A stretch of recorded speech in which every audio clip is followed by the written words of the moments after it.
त्यांचं स्वागत.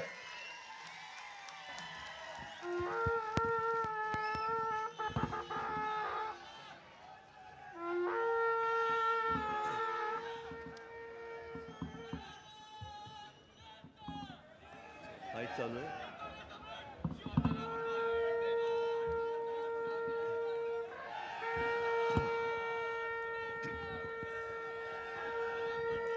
जमलेल्या माझ्या तमाम महाराष्ट्रप्रेमी बांधवांनो, भगिनी आणि मातांनो, मला हे पक्का आठवतंय मैदान. गेल्या वेळेला ओमदादासाठी आलो होतो, तुडुंब भरलेलं होतं आणि तेव्हा तुम्ही मला वचन दिलं होतं की ओमदादाला विजयी करणार. खरं म्हणजे मला पण आता जरा थोडीशी ऑपरेशन नंतर अडचण होते, नाहीतर धाराशिवकरांना मला साष्टांग दंडवतच घालायचंय. कारण तुम्ही तुमची निष्ठा ढळू दिली नाही. बाकी इकडे तिकडे गद्दारी झाली, अगदी परांड्यामध्ये सुद्धा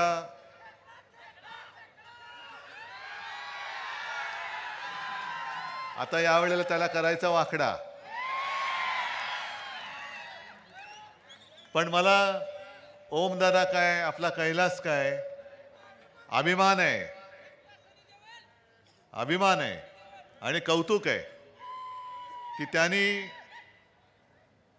आपल्या धाराशिवच्या नावाला कलंक लागू दिला नाही. आणि तसं पाहिलं तर कैलासला पण घेऊन चालले होते, पण जाता जाता तुम्हाला सतत संपर्क करत होता. आता कैलास लहान आहे म्हणून मी आरुतुरे बोलतो, दोन्ही मुलंच आहेत, ओमदादा काय किंवा कैलास काय. आणि कसा आला काय आला हे त्यांनी तुम्हाला सांगितलेलं आहे. पण तसं पाहिलं तर हा सोन्याच्या लंकेपर्यंत पोहोचला होता, पण लंकेमध्ये गेला नाही. कारण त्याला माहिती होतं की सोन्याची असली तरी रावणाची लंका आहे आणि रावणाची लंका जाळण्यासाठी शिवसेना मशाल हातात घेणार आहे. म्हणून तो परत आला, नाहीतर यांनी पण घेतले असते 50 खोके. पण कधी म्हणजे जो असाच जो काय माल असतो तो विकला जातो, पण निष्ठा कधी विकली जाऊ शकत नाही आणि निष्ठा कोणी विकत घेऊ शकत नाही. आज तसं पाहिलं तर मला जास्त काय बोलण्याची गरज नाही, कारण तुम्ही सगळे ठरवून आलेलाच आहात. आणि इथून मला जायचं बार्शीला, आणि मगाशी बघितलं एवढे प्रवेश चाललेत, एवढे प्रवेश चाललेत की जणू काय कुठलं धरणच फुटलंय आणि हा सगळा भगवा लोंढा आपल्याकडे येतोय. आणि याच गोष्टीचं मला आश्चर्य पण वाटतं आणि अभिमान पण आहे, कारण भाजपाने सगळं मला संपवायचा प्रयत्न आज सुद्धा चाललेला आहे. आणि मी जो काही आहे तो केवळ आणि केवळ तुमच्याच भरोशावरती आहे. तुम्ही जोपर्यंत मला साथ सोबत द्याल तोपर्यंत माझं अस्तित्व आहे, आणि तुम्ही जेव्हा माझा हात सोडाल तेव्हा मी अस्तित्वात राहणार नाही. मोदी शहा मला संपवू शकत नाही. माझं संरक्षक कवच हे माझ्या आई जगदंबेने तुमच्या रूपाने मला दिलेलं आहे.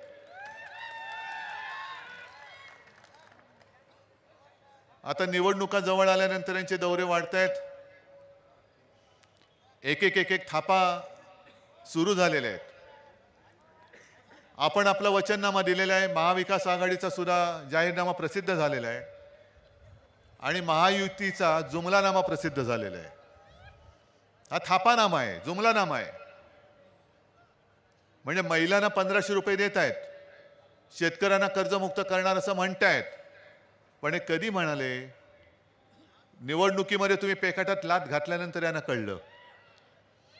आधी का नाही केलं? महिलांना 1500 रुपये हे जेव्हा तुम्ही गद्दारी करून माझं आपलं हक्काचं सरकार पाडलं, त्याच वेळेला का नाही केलं की पहिल्याच फटक्यामध्ये जसं मी केलं होतं.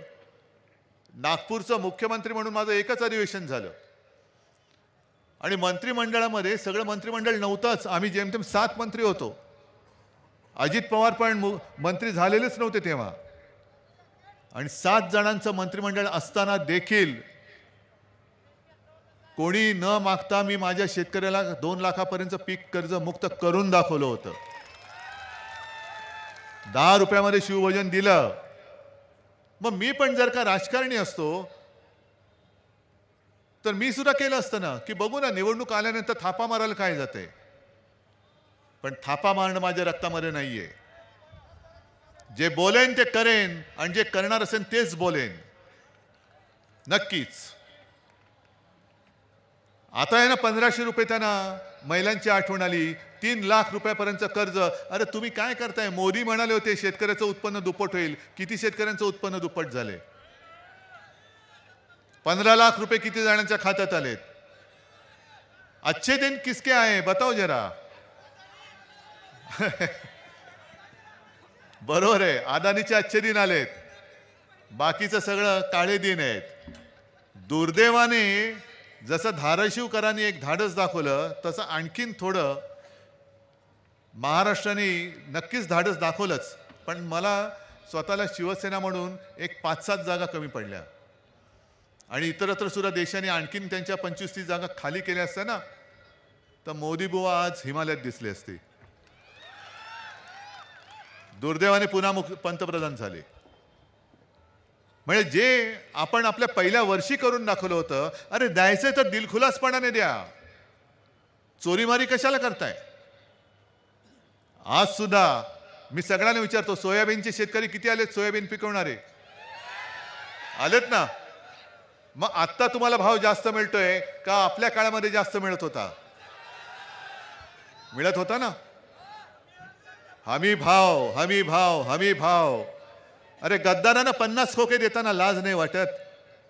आणि माझा शेतकरी जो मर मरतो, कष्ट करतो, राब राबतो, सोनं पिकवतो आणि त्या सोन्याची किंमत तुम्ही मातीमोल करता. मी 2-3 दिवसापूर्वी विदर्भात होतो आणि तिथले उमेदवार राहुल बोंद्रे त्यांनी तर एक विचित्र गोष्ट सांगितली. त्यांनी सांगितले की तिथल्या पालिकेने कचरा उचलायचं टेंडर काढलेलं आहे आणि टेंडर कसं काढले? कचरा उचलायचं, 1 किलो कचरा उचलला तर 35 रुपये. मग 1 किलो सोयाबीनला किती रुपये आहेत? किती? 25. मग कचऱ्याला भाव जास्त आहे का सोयाबीनला? कचऱ्याला आहे ना. मग आता शेतकऱ्यांनी काय कचरा पिकवायचा? मग एक काम करू, जर कचऱ्याला भाव मिळतोय तर सगळा कचरा गोळा करा. म्हणजे इथे टेंडर नाही काढलं, मी तिथे सांगितलं की सगळा कचरा गोळा करा आणि नेऊन ठेवा जिल्हाधिकाऱ्याकडे, दे पैसे.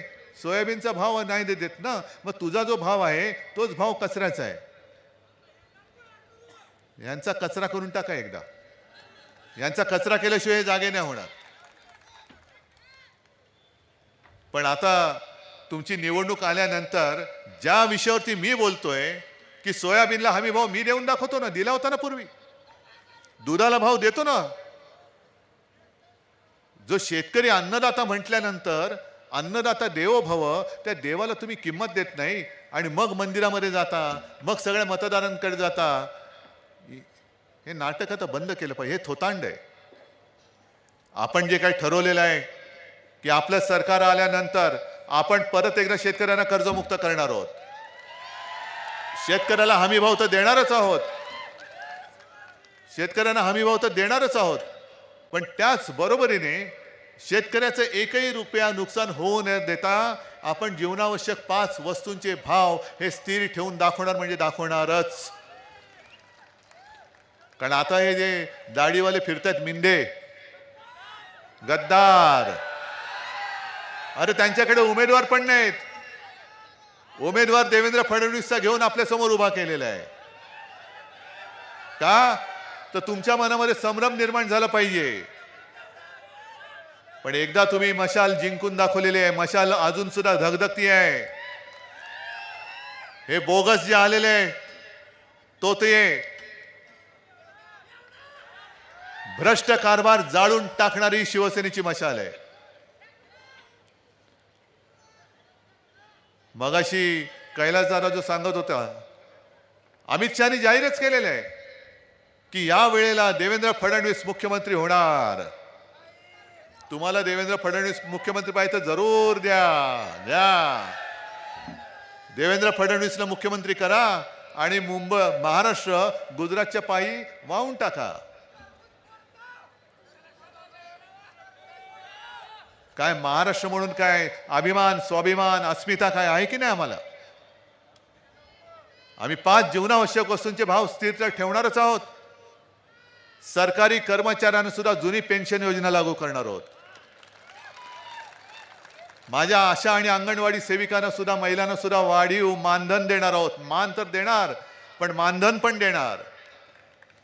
अनेक गोष्टी आपण करणार आहोत. पण यांच्याकडे बोलण्यासारखे मुद्दे नाहीयेत.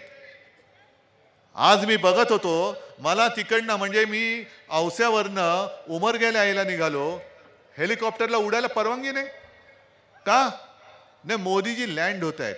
म्हटलं त्यांना जमिनीवरती आणायचंच आहे. खूप उंच उडतायत, खूप उंच उडतायत.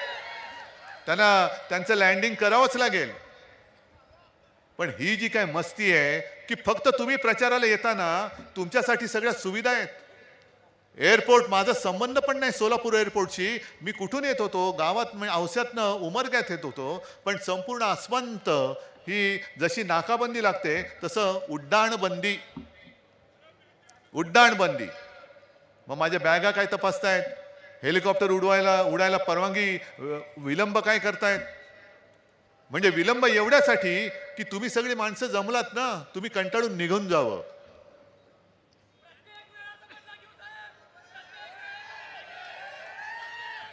तुम्ही निघून जावं. पण मोदीजींचं आजचं भाषण कोणी दाखवलंच नाही असं म्हणतात. कोणीच दाखवलं नाही. मग त्यांच्या 4 दिवस आधी अमित शहा तिकडे आले होते विदर्भामध्ये. मग त्यांना काही प्रश्न विचारले. लोकांचे प्रश्न विचारले तर भडकतात असं मी ऐकलंय. आणि मग त्यांनी मला काही आव्हान दिलं. आज सकाळी येताना मी मुलाखत दिली, ती आता चालली असेल TV 9 वरती, की त्यांनी मला प्रश्न विचारले की उद्धवजी, काश्मीर मधलं 370 कलम हटवलं, त्या 370 कलम हटवायला ज्यांचा विरोध होता त्या काँग्रेस बरोबर तुम्ही कसे बसलात? आणि मी त्यांना उत्तर दिले की अमितजी, 370 कलम हटवताना शिवसेना तुमच्या सोबत होती, हे का विसरलात? हे का विसरलात? पण आम्ही आता काँग्रेसमध्ये तुमच्यामुळे बसायला लागलो. आम्हाला तुम्ही दिलेलं वचन मोडलं, खोटं मला पाडायला निघालात, म्हणून मी तिकडे गेलो. तुम्हाला धडा शिकवण्यासाठी गेलेलो आहे. पण 370 कलम काश्मीरसाठी महत्वाचं होतच आहेच, देशासाठी आहेच. पण निवडणूक कोणती आहे? महाराष्ट्राच्या विधानसभेची. मग तुम्ही जर का शेतकऱ्यांनी मला विचारलं, मी समजा तुम्हाला तुमचा भाजपचा नेता अजिबात आयुष्यात होणार नाही असं समजा, माझ्या बाजूला उभे आहेत अमित शहा, आणि मी जसं तुम्हाला सांगतो की मी तुम्हाला हमीभाव देणारच, आणि तुम्ही जर का अमित शहाना विचारलं की आम्हाला सोयाबीनला भाव मिळत नाही, अमित शहा म्हणतील पण काश्मीरमधलं 370 कलम काढलं ना, दुधाला भाव मिळत नाही. अरे काश्मीरमधलं 370 कलम काढलं ना.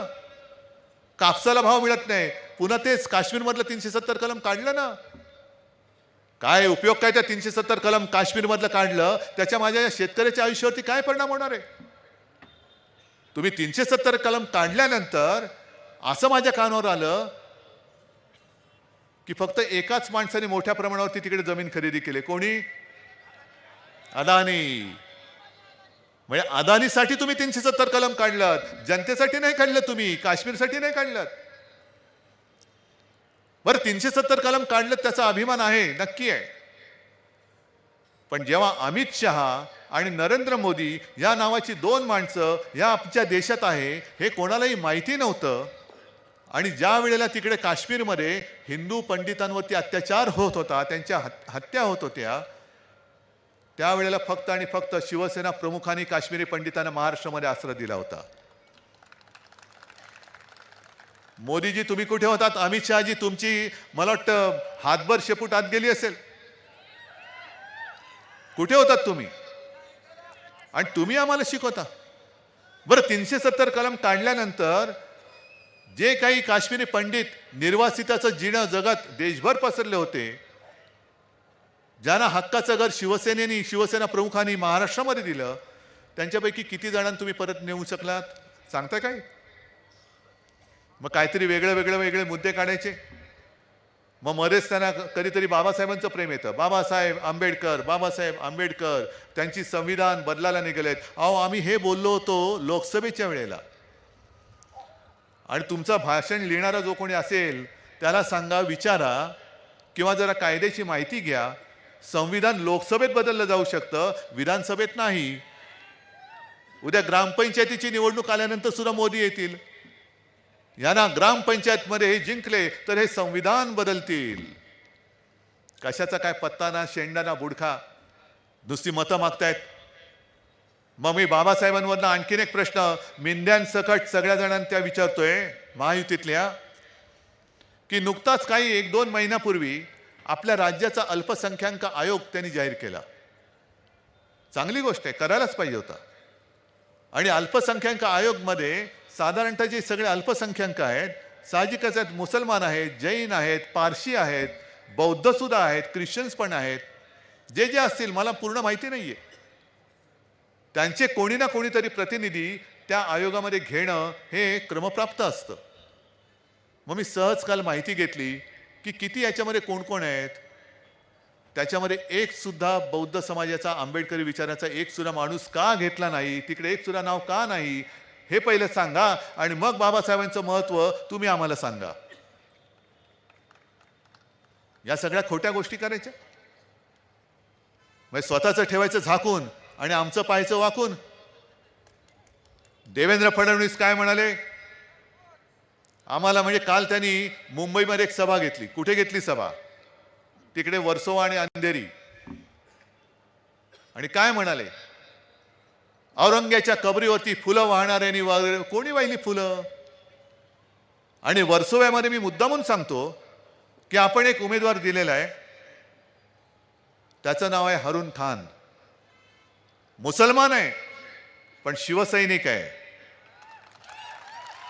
25-30 वर्ष, किती वर्ष झाली मला माहिती नाही, शिवसैनिक म्हणून काम करतो. उत्तम मराठी बोलतो.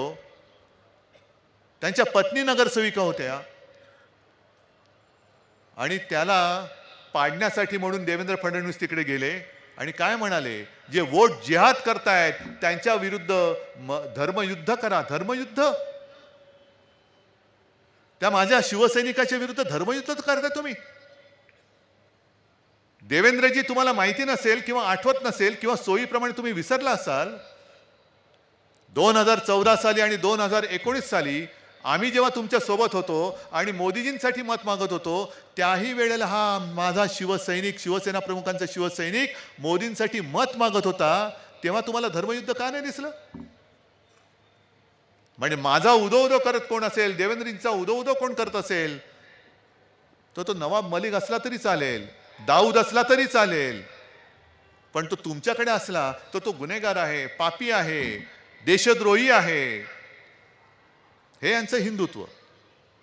आणि म्हणून मी जे सांगतो ना की मी भाजपला लाथ मारले, हिंदुत्व मी सोडू शकत नाही, कदापि सोडणार नाही. पण माझं आणि त्यांचं हिंदुत्व फरक जो आहे तो हाच आहे. मी गेल्या लोकसभेलाही सांगितलं होतं, परत एकदा सांगतो की भाजपचं हिंदुत्व हे घर पेटवणारं हिंदुत्व आहे आणि शिवसेनेचं म्हणजे आपलं हिंदुत्व हे घरातली चूल पेटवणारं हिंदुत्व आहे. अरे दाखवा ना, घर पेटवणं सोपं असतं, पण घरातली चूल पेटवून दाखवणं हे फार कठीण असतं. आणि तुम्हाला चूल पेटवता येत नाही म्हणून तुम्ही घरं पेटवताय आणि घरांच्या होळ्या पेटवून तुम्ही तुमच्या पोळ्या भाजताय आणि आम्हाला हिंदुत्व शिकवताय. या अशा अनेक गोष्टी सांगता येतील. यांच्याकडे मी बोललो ना, विचार नाही, काही नाही, काही नाही, काही दिसलं का चोरायचं, दिसलं का चोरायचं, सगळं काही चोर बाजार मांडलेला आहे. आणि सगळ्यात दुर्दैवाची गोष्ट अशी की चोरांच्या प्रचाराला देशाचे पंतप्रधान येत आहेत. देशाचे पंतप्रधान चोराच्या प्रचाराला. म्हणजे नवाब मलिकांचा जो मी उल्लेख केला, नवाब मलिक माझ्या मंत्रिमंडळातले माझे सहकारी होते. का अटक केली होती त्यांना? भाजपने केली होती. केंद्रीय संस्था पाठवून, यंत्रणा पाठवून त्यांना अटक केली होती. कारण दाऊद बरोबर यांचे व्यवहार आहेत. एक पुख्ता सबूत है मेरे पास. देवेंद्र फडणवीसांची ती क्लिप आज सुद्धा माझ्याकडे आहे. आमच्याकडे ठोस पुरावा आहे. मग तो पुरावा कुठे ठोसला तुम्ही? कुठे गेला पुरावा? अजित पवार तुमच्याकडे आले, आल्याबरोबर ती नवाब मलिक बाहेर आले. अजित पवार म्हणतात की नवाब मलिकांचा दाऊदशी संबंध असूच शकत नाही आणि तो माझा अधिकृत उमेदवार आहे, त्याच्या प्रचाराला मी जाणार. मग आता मी बघतोय आता हे कसं चालतं त्यांना. नरेंद्र मोदी जेव्हा मुंबईत प्रचाराला येतील तेव्हा सहकारी पक्ष आज माझ्या सोबत आहेत ना, काँग्रेसचे उमेदवार आहेत, राष्ट्रवादीचे उमेदवार बसले आहेत. सगळ्यांना आपल्याला जिंकून द्यायचंय. मी अभिमानाने सांगतो की हे सगळे महाविकास आघाडीचे उमेदवार जे आहेत, जिथे मशाल असेल तिथे मशाल, हात असेल तिथे हात, आणि तुतारी फुंकणारा मावळा असेल तिकडे तुतारी, हे आपले अधिकृत उमेदवार आहेत ना. आहेत ना, सगळ्यांची नावं सगळ्यांना माहिती आहे. हे जिंकून द्यायचे. मग मोदीजी, तुम्ही तुमच्या महायुतीतल्या नवाब मलिकांचा प्रचार करणार आहात का? देवेंद्र फडणवीस, तुम्ही तुमच्या महायुतीतल्या दुसऱ्या उपमुख्यमंत्र्याच्या पक्षाच्या नवाब मलिकांच्या प्रचाराला जाणार आहात का? आणि नसाल जाणार तर अजित पवारांना विचारतो, ते तुमच्या प्रचाराला येणार नसतील तरी देखील तुम्ही तिथे शेपूट हलवत बसणार का? हा जो काही सगळा वैचारिक गुंता करून ठेवलेला आहे, हा गुंता सोडवायचा कोणी? म्हणजे आपल्याला गुंता करून असं भासवायचं की आपण सगळे खोटे आहोत आणि तेच काय ते खरे. परत एकदा अमित शहानी कुठेतरी परत मला नकली सेना म्हटलं. मी गेल्या लोकसभेतच बोलले, जो कोणी शिवसेनेला, या माझ्या अस्सल शिवसेनेला नकली बोलेल तो बेअकली आहे. अरे, ज्या शिवसेनेने तुम्हाला संकट काळामध्ये साथ दिली, सोबत दिली, शिवसेना नसती तर महाराष्ट्रात भाजपा वाढला असता? दिली असती भाजपने मतं? अजिबात नाही. आणि म्हणून आज मुलाखत घेताना एकाने पत्रकाराने प्रश्न विचारला, तुम्ही त्यांना काय सांगू इच्छिता? म्हटलं, मी कोण बाबा सांगणार, मी तर साधा माणूस आहे. पण माझं ऐकणार तर ते नाहीच आणि ऐकावं अशी माझी इच्छा पण नाही. पण तुम्ही विचारता म्हणून सांगतो की संकट काळामध्ये जो मित्र सोबत राहतो ना, त्याला संपवायचा कधी प्रयत्न नसतो करायचा. कारण संकट येतात आणि जातात. आयुष्यात संकट येणं जाणं चालूच असतं, पण संकट काळामध्ये मित्र सोबत असणं फार महत्वाचं असतं. संकट जातात, ते पुन्हा येऊ शकतात, पण एकदा का मित्र गेला तर पुन्हा मित्र कोणी येऊ शकणार नाही आणि तुमच्यावरती भरोसा कोणी ठेवणारच नाही. उद्या जे तुमच्यावरती संकट येणार आहे त्यावेळेला तुम्हाला कळेल की शिवसेनेसारखा एक दिलदार मित्र तुम्ही गमावलेला आहात. आम्ही तुम्हाला सगळं काही दिलं होतं. पंतप्रधान पद दिलं होतं, मुख्यमंत्री पद दिलं होतं, आणि मी काय मागितलं होतं? तुमचं काय मागितलं होतं? जे माझ्या वडिलांना मी पुत्र कर्तव्य म्हणून वचन दिलं होतं, ते वचन पूर्ण करण्यासाठीच तेवढंच मी मागितलं होतं. आणि ते जर का तुम्ही पूर्ण केलं असतं तर आज तुमची जी काही निंदा नालिसी चालली ना, काय तुम्ही बोलता त्यांना? टरबूज असं बोलले नसते तुम्ही ना, फडतूस वगैरे ते म्हणजे असं कोणी बोललं नसतं ना. आता जाऊ द्या, ह्या सगळ्या गोष्टी माहिती आहेत. आणि म्हणून आज आपण महाविकास आघाडी, महाराष्ट्र वाचवण्यासाठी म्हणून या मैदानात उतरलेलो आहोत. ही लढाई उद्धव ठाकरेची नाही, शिवसेनेची नाही, ना काँग्रेसची आहे, ना राष्ट्रवादी पवार साहेबांची आहे. ही आम्ही सगळे मिळून लढाई लढतोय, ती आपल्या महाराष्ट्राच्या स्वाभिमानाची लढतो आहोत, अस्मितेची लढतो आहोत. छत्रपती शिवाजी महाराजांच्या पुतळ्यामध्ये सुद्धा यांनी भ्रष्टाचार केला, त्याच्यात सुद्धा पैसे खाल्ले. मग मी तुम्हाला विचारतोय, आपल्या दैवताचा पुतळा भ्रष्टाचाराने पैसे खाऊन उभारला, तो कोसळला, तुम्हाला राग आलाय की नाही आलाय? हा वार, ही जखम, ही महाराष्ट्राच्या जिवारी लागलेली आहे. अरे, रस्त्यामध्ये पैसे खाता तुम्ही, सिंचनाच्या प्रकल्पात पैसे खाता तुम्ही, सगळीकडे जाऊ तिथे खाऊ. अगदी मुंबईमध्ये सुद्धा मिंद्यांनी उघड सगळा भ्रष्टाचार करून ठेवलेला आहे.